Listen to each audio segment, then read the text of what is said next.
अस्सलाम वालेकुम। So welcome to my channel all about PharmD. और आज हम डिस्कस करेंगे गौर हॉस्पिटल फार्मेसी से related topic, that is basically distribution of the surgical supplies.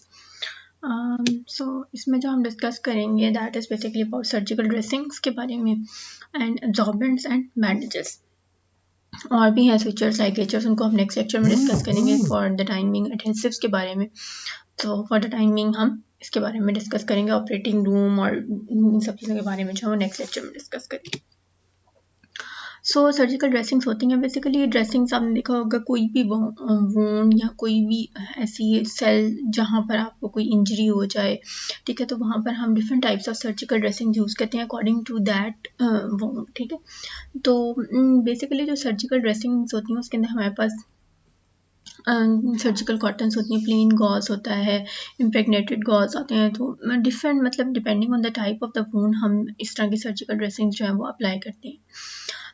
तो जो ड्रेसिंग्स होती हैं लाइक उनको हम किस तरह, मतलब ये ड्रेसिंग्स का what is the purpose of these dressings. So purpose ये है कि बेसिकली क्या कहते हैं, सर्जिकल ड्रेसिंग्स होती हैं हमारे पास, वो हेल्प करती हैं in cell migration, granulation and reepithelialization and prevent the dryness which retards wound healing. So basically होता ये है कि सेल माइग्रेशन में हेल्प करती है, मतलब न्यू सेल्स को, अंडरलाइंग जो हमारे पास सेल्स होती हैं उनको जो है वो माइग्रेट करती हैं ताकि डेड सेल्स रिप्लेस हो जाती हैं और हमारे पास न्यू सेल्स आ जाते हैं। So that is basically cell migration.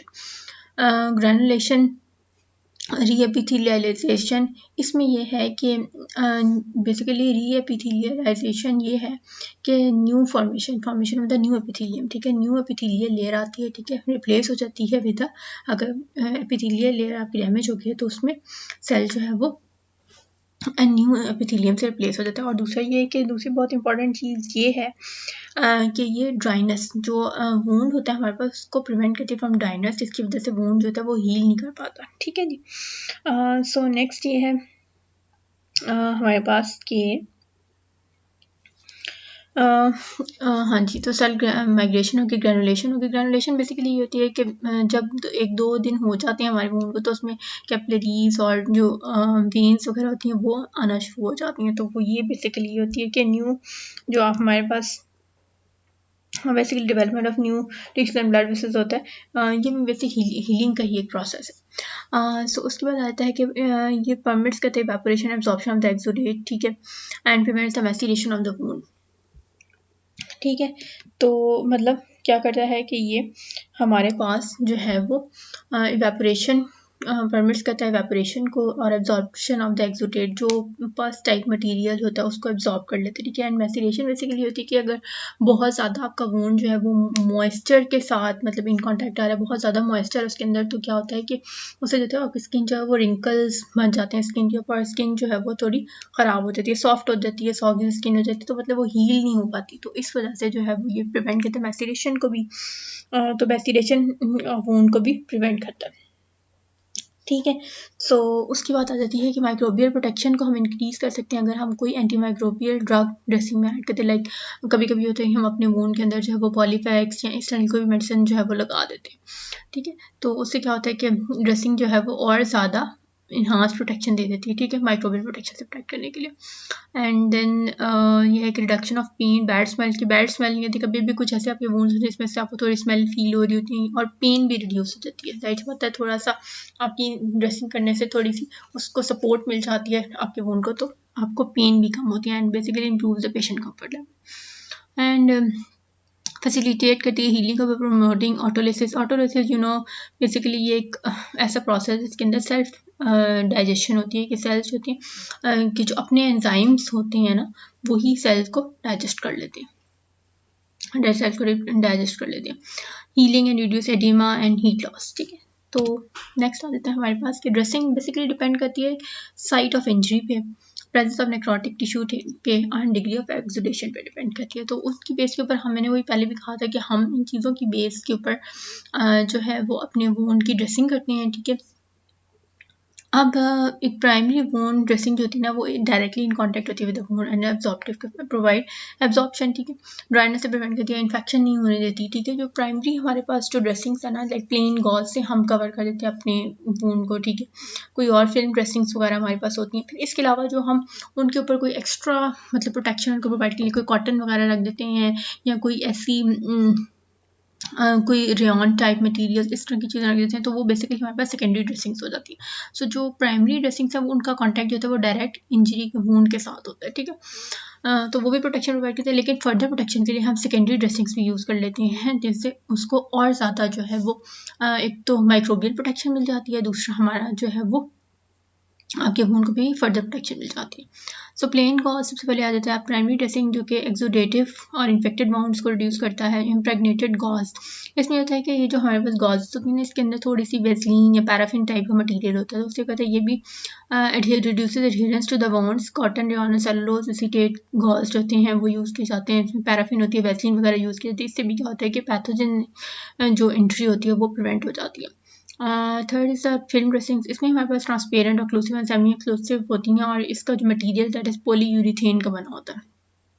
इससे ये होता है कि आपको अपना जो इंजरी होती है ना वो नज़र आती रहती है, लाइक जिस तरह ये पिक्चर में आपको दिखाया है ना, ठीक है। ये हमारे पास जो है वो इम्प्रेगनेटेड कॉज और ये सिंपल हमारे पास प्लेन कॉज है, ठीक है। सो इसके अलावा इसमें ये होता है कि इसमें हमें एनफ एवेपोरेशन हो जाती है, प्रमोट मॉइस्ट वाउंड हीलिंग, ठीक है। ये ड्रेसिंग्स जो होती हैं समटाइम्स ये होता है कि इस ड्रेसिंग में थोड़ी सी रिंकल्स आ जाते हैं ना, तो उससे क्या होता है कि थोड़ा माइक्रोबियल एंट्रेंस का चांस होता है, ठीक है, होता है। उसके बाद हमारे पास है secondary wound. Basically secondary wound dressing जैसे कि मैंने आपको पहले बताया था कि ये जो होती हैं हम प्राइमरी ड्रेसिंग्स के ऊपर लगाते हैं फर्दर प्रोटेक्शन प्रोवाइड करने के लिए, ठीक है, फर्दर ऑक्लूजन के लिए, मतलब थोड़ा और एयर टाइट और उनको कर देते हैं ताकि फर्दर प्रोटेक्शन मिल सके हमें। सो इसमें जो हमारे पास आते हैं इसमें बेसिकली हमारे पास आ जाते हैं एब्जॉर्बेंट्स, ठीक है।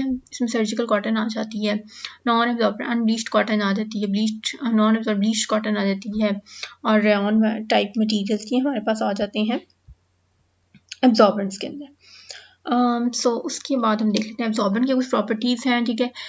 कॉटन बेसिक सर्जिकल एब्जॉर्बेंट है, इसके अलावा नॉन अनब्लीच्ड कॉटन यूज़ की जाती है, लेकिन इसका थोड़ा सा लिमिटेड यूज़ है, तो कॉटन प्लग्स वगैरह यूज़ करते हैं हम, ठीक है।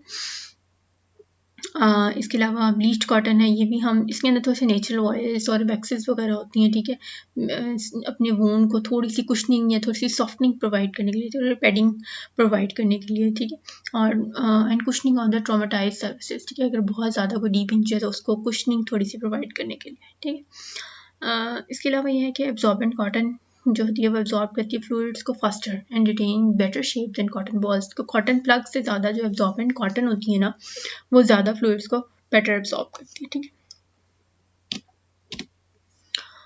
So next is the surgical gauzes. So surgical gauzes भी हमारे पास एब्जॉर्बेंट्स होती हैं, ठीक है, ये भी इनके अंदर भी एब्जॉर्बेंट प्रॉपर्टीज होती हैं, इसको हम एब्जॉर्बेंट गॉज भी कहते हैं। ये भी हाइट एंड इनके अंदर थोड़ी सी ना high tensile strength, absorbent material of high tensile strength, ठीक है, फॉर सर्जिकल ड्रेसिंग्स, ठीक है जी।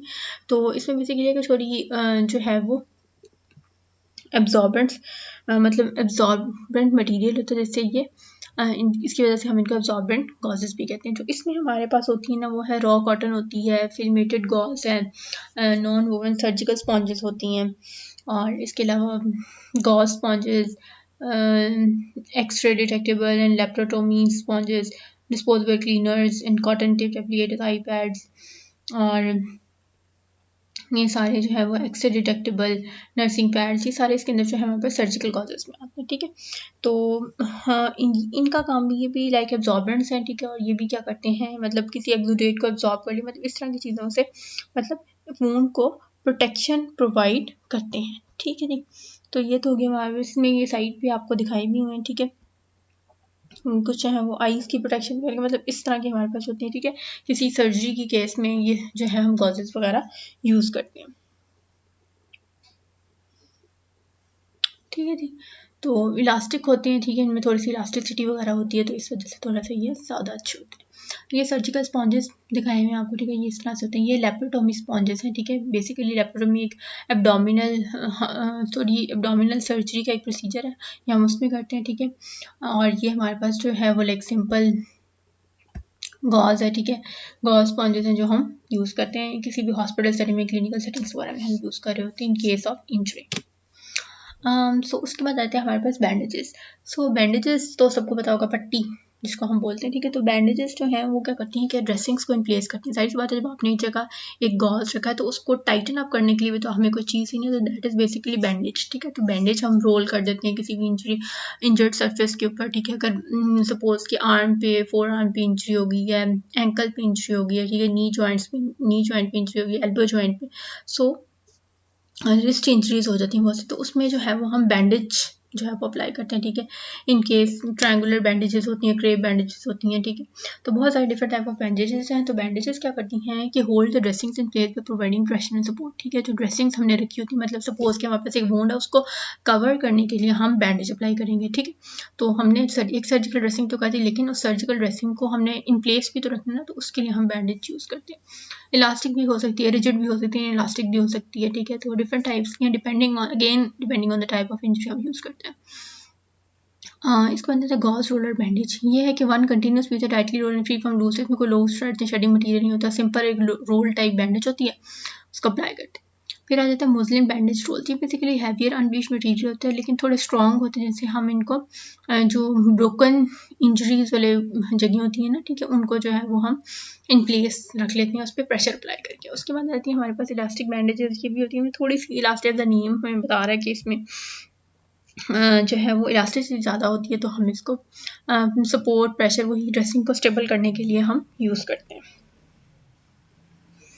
ठीक है। तो इसके बाद आती है क्रेप बैंडेजेस। ये हमारे पास इलास्टिक बैंडेजेस होती है, लेकिन इसमें इलास्टिसिटी एक स्पेशल वीव की वजह से होती है, इसका मटेरियल ही कुछ ऐसा होता है। तो ये ज़्यादातर वेरिकोज वेन्स जो एक इंजरी होती है, ठीक है, और वेरिकोज वेन्स की बैंडेजिंग में, और दूसरी जो हमारे पास इंजरीज होती है ना, उसकी जो है वो हम यूज़ करते हैं। सो कन्फर्मिंग बैंडेज, ये भी इलास्टिक बैंडेज की टाइप ही होती है, और ये जो है ये भी जो है वो कन्फर्म्स कर जाती है to the body controls without twisting and reversing, मतलब ये ट्विस्ट रिवर्स में होती है, मतलब काफ़ी ज़्यादा स्टेबल सी होती है बैंडेज। हाई बल्क बैंडेज ये हमारे पास होते हैं elastic and made of multiple layers होते हैं, थोड़ी सी किसी ऐसी डीप वुंड्स वगैरह की ड्रेसिंग के लिए हम यूज़ करते हैं, जैसे कि आपको दिखाई हुई हाई बल्क बैंडेज, ये वाली, ठीक है।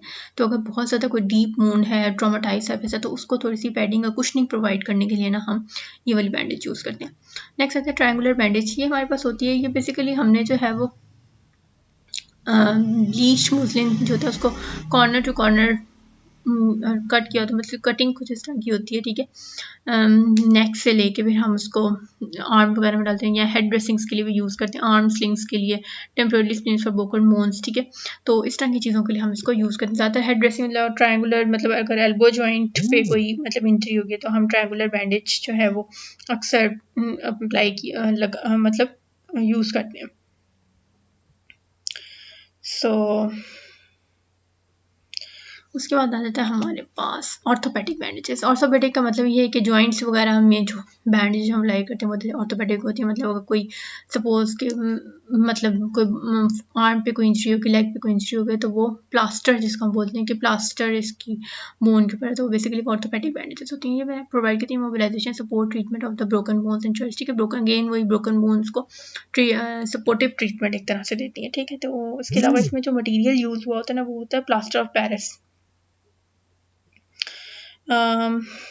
तो इसमें ये है कि प्लास्टर बैंडेजेस और प्लास्टर ऑफ पेरिस बैंडेज में इलास्टिक थ्रेड्स होते हैं, जो कि ज़्यादा प्रोस्थेटिक के लिए यूज़ किए जाते हैं, ठीक है। तो प्रोस्थेटिक यूजेस के लिए होते हैं। स्टॉकनेट बैंडेजेस, ये जिस तरह की ये हमें दिखाई हुई है, ठीक है, बैंडेजेस वगैरह दिखाई हुई हैं।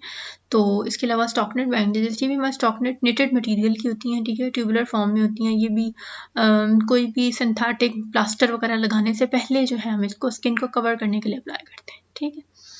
उसके बाद आ जाता है हमारे पास कास्ट पैडिंग्स। ये सॉफ्ट एब्जॉर्बेंट प्रोटेक्टिव बैंडेजेस होती हैं, जो कि हम अप्लाई करते हैं बिफोर अप्लाइंग कास्ट एप्लीकेशन, ठीक है। कास्ट पैडिंग्स अप्लाई करने से पहले हम जो है ये प्रोटेक्टिव बैंडेजेस लगाते हैं, ठीक है।